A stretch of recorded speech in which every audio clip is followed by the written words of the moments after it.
இந்தியாவின் ராஜஸ்தானில் உள்ள ஒரு வரலாற்று சிறப்புமிக்க இடம்தான் பாங்கர் கோட்டை. இது பேய் கோட்டை என்றும் அழைக்கப்படுகிறது. இது 16ஆம் நூற்றாண்டில் கட்டப்பட்டது என்றும் ஒரு மந்திரவாதியின் சாபத்தால் அழிந்ததாகவும் கூறப்படுகிறது. இந்த கோட்டையின் கதை 2 விதமாக சொல்லப்படுகிறது. ஒரு மந்திரவாதி இளவரசி ரத்னாவதியை காதலித்ததாகவும் அவர் மீது சூனியம் வைக்க முயன்றதாகவும் கூறப்படுகிறது. அந்த மந்திரவாதி இளவரசியின் காதலை பெற முடியாமல் அந்த கோட்டையில் உள்ள அனைவரும் பேய்களாக அலைவார்கள் என்று சாபம் விட்டதாகவும் சொல்லப்படுகிறது. மற்றொரு கதை, ராஜா பகவந்த் தாஸ் தனது மகன் மாதே சிங்கிற்காக பாங்கர் கோட்டையை கட்டினார். கோட்டையை கட்டுவதற்கு முன் பாலாநாத் என்ற துறவியிடம் அனுமதி பெற்றார்.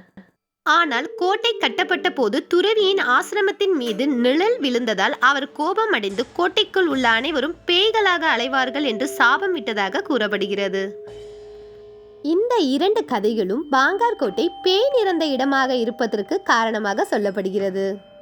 சூரியன் மறைந்த பிறகு யாரும் உள்ளே நுழையக்கூடாது என்று தடை விதிக்கப்பட்டுள்ளது. ஏனெனில் இங்கு இரவு நேரங்களில் பயங்கரமான சத்தங்கள் கேட்பதாக மக்கள் கூறுகிறார்கள்.